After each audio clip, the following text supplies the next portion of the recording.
사랑합니다. 성도 여러분, 월요일 아침입니다. 이제 가을로 들어가는 것 같죠? 그렇지만 낮에는 덥고 또 비도 내리고 이런 일기가 지난주부터 쭉 되고 있는데 계절의 변화 어김없고요. 하나님이 정하신 질서를 따라가는 것을 보면서 우리는 또 누구인가 생각하게 되고 어떻게 살아야 될까 생각해 봅니다. 이 한 주간도 말씀 붙들고 승리하시기를 소망합니다. 말씀 보십시다. 마태복음 5장 1절부터 12절까지의 말씀.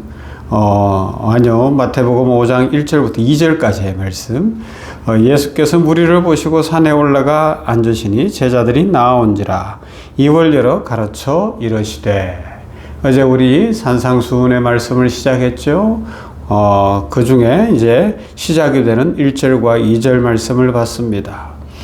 예수님께서 갈릴리의 한 산에서 제자들에게 가르쳐 주신 산상수훈의 말씀을 살펴보고 있습니다.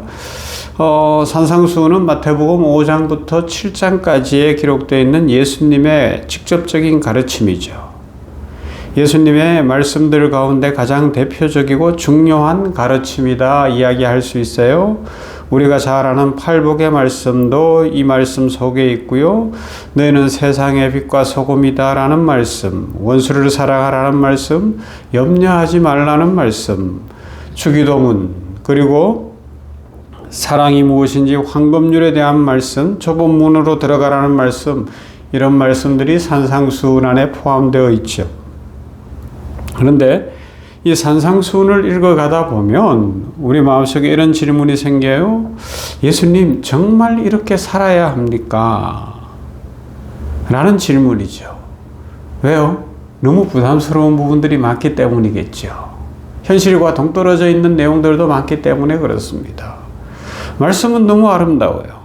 그런데 현실적으로 그렇게 살아가는 것은 참 어렵습니다. 원수를 사랑하라고 하십니다. 나를 박해하는 자들을 위해서 기도해 주라고 이야기하십니다.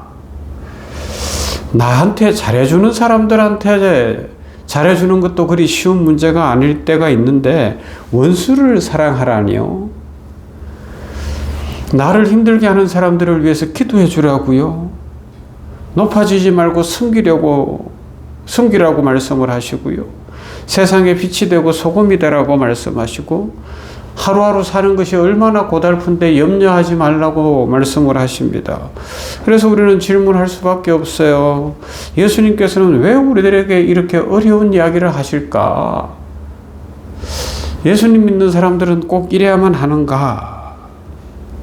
그런데 좀 더 깊이 들어가 보십시다. 예수님의 이 말씀은 참 인생살이가 고단한 사람들을 향하고 있다는 것이 1차적 내용이에요. 예수님께서 이 산상수훈의 말씀을 가르쳐 주실 때 제자들이 나왔지만 또 그 주변에 있었던 사람들이 누구냐, 어떤 사람들을 만나셨는가를 생각해 봐야 되죠. 예수님이 공생애를 시작하셨어요. 계속해서 우리가 살펴본 것처럼 마태복음 4장에 보면 갈릴리 지역을 다니시면서 가르치시고 전파하시고 치유하셨습니다. 사람들에게 하나님 나라 복음을 전하셨어요. 병든 사람을 고쳐주셨어요. 귀신 들린 사람에게서 귀신을 내쫓고 자유롭게 하셨습니다. 상처 입은 사람들을 만나주셨어요. 약하고 소외된 사람들을 주님은 결코 외면하지 않으셨습니다. 그러자 갈릴리에서 예수님에 대한 소문이 퍼져나가고 그것이 갈릴리를 넘어서 온 유대 지역으로 또 다른 나라에까지 전해졌어요. 사람들이 예수님께 몰려옵니다. 왜 왔어요? 해결해야 될 삶의 문제가 너무너무 많았기 때문이었어요. 경제적인 어려움, 사람들에게 버림받고 상처 입은 사람들, 로마의 압제와 종교의 타락, 당시 유대 안에서 이 유대주의자들의 바리새인들로 대표되어지는 종교의 타락, 그래서 형식주의 종교와 규율로 인해서 사람들이 살 수가 없었어요. 너무 삶이 고단한 거예요. 너무 피곤하고 힘들었다는 것이죠. 그 사람들이 예수님께로 나와왔습니다. 예수님께 나올 때 예수님은 만나 주셨어요. 치유해 주셨어요. 회복의 은혜를 주셨습니다. 그리고 그들에게 이제 새로운 삶이 시작되어졌다라는 것을 알려주시며 산상수훈을 주신 거거든요. 그래서 현실적으로 너무나 현실적인 사람들을 위한 교훈이 산상수훈이라고 이야기할 수가 있습니다. 산상수훈은 현실을 모르는 사람들에게 이상적인 이야기를 하는 것이 아니에요. 예수님은 사람들의 고통을 모르는 분이 아니시고요. 현실을 모르는 분이 아니시고요. 아픔을 아시는 분이십니다. 사람들의 고통 한가운데로 들어오신 분이 우리 주 예수 그리스도십니다. 병든 사람을 만나시고 가난한 사람을 만나시고 상처받은 사람들을 만나시고 죄인이라고 사람들의 손가락과 비판도 받았습니다. 그리고 이제 예수님이 가르쳐 주시는 거예요. 그래서 이 산상수훈은 하나님 나라 백성들의 대헌장이다 이렇게 표현할 수가 있어요. 단순히 좋은 말이나 교훈을 넘어서는 것이죠. 하나님 나라 백성의 대헌장입니다. 세상 모든 나라에는 그 나라의 법과 가치를 담은 대헌장들이 있어요. 하나님 나라에도 법과 가치를 담은 대헌장이 있습니다. 그런데 그것은 하나님 나라의 법과 가치는 세상 것과 다릅니다.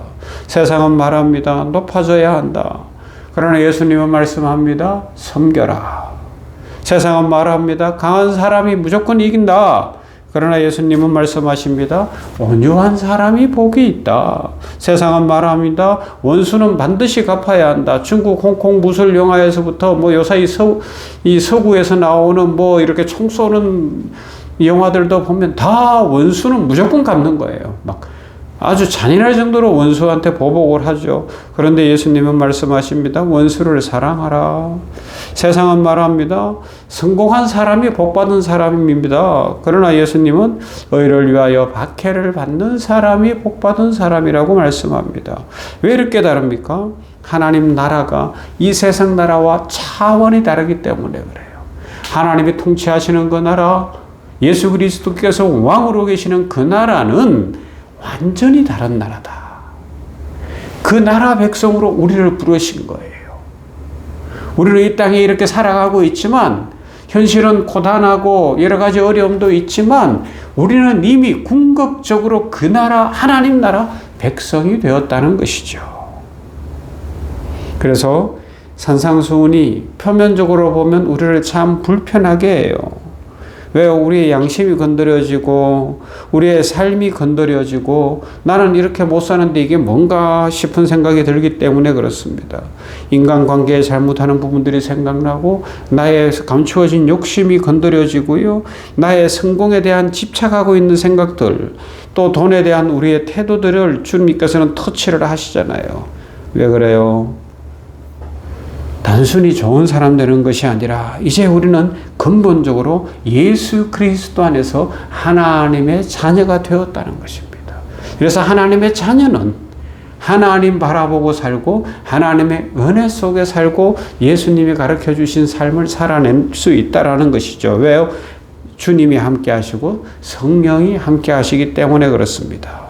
그래서 예수님을 믿는다는 건 믿습니다의 차원을 넘어 예수님이 십자가 지시고 죽으시고 부활하신 구주이십니다. 할렐루야. 이것을 믿음과 동시에 그 믿음의 고백을 하는 사람들은 나의 왕이십니다. 예수님은 나의 왕이십니다. 예수님은 나의 통치자십니다. 이 고백을 하는 것이죠. 예수님이 나의 왕이시고 예수님이 나의 통치자십니다라고 고백하는 건 우리가 지난 주간에도 계속 살펴본 것처럼 어떻게 해요? 내 인생이 바뀌는 거예요. 나를 다스리는 분이 달라진 거예요. 그죠? 그래서 우리는 이제 주님 나를 다스려 주십시오. 제 삶을 주관하여 주시옵소요. 그 다음에 제 생각을 다스려 주시고 저의 감정을 다스려 주시고 저의 인간관계에도 하나님이 함께하여 주시옵시고 저의 가정도 주님이 다스리시며 제가 돈을 쓰는 방식에도 주님이 함께하여 주시옵시고 제 인생의 우선순위 1번 노아가 지난 수요일에 살펴본 것처럼 노아가 1년 10일을 방주에서 있다가 나와서 첫 번째로 한 일이 예배였어요. 하나님 제일주의, 예배 제일주의, 하나님 앞에 예배하며 하나님 제일주의 신앙을 회복하는 것 노아의 믿음이에요. 당대의 의인이요 하나님 앞에 완전한다고 하나님이 평가하셨던 노아의 모습입니다. 오늘 우리들이 그 삶을 살아가는 거죠. 예수님을 왕으로 모셨기 때문에 하나님 제일주의로, 예수님 제일주의로, 예배 제일주의로 하나님이 1번이 되는 삶. 왕이 바뀌면 삶이 바뀌는 거예요. 왕이 바뀌면, 통치자가 바뀌면 완전히 우리가 달라져야 되지 않겠습니까? 그래서 오늘 이 말씀을 마무리하면서 한 가지 질문을 마음에 담을 수 있기를 바랍니다. 나의 통치자는 누구신가? 라는 질문입니다. 내가 산상수훈으로 예수님 안에서 살아가야 하는데 내 힘이 아니라 나의 통치자이신 예수님이 힘을 주실 것을 믿고, 나의 통치자는 누구인가? 이 질문. 화가 났을 때 누가 나를 다스리는가? 돈을 사용할 때 누가 나를 다스리는가? 사람을 판단할 때 누가 나를 다스리는가?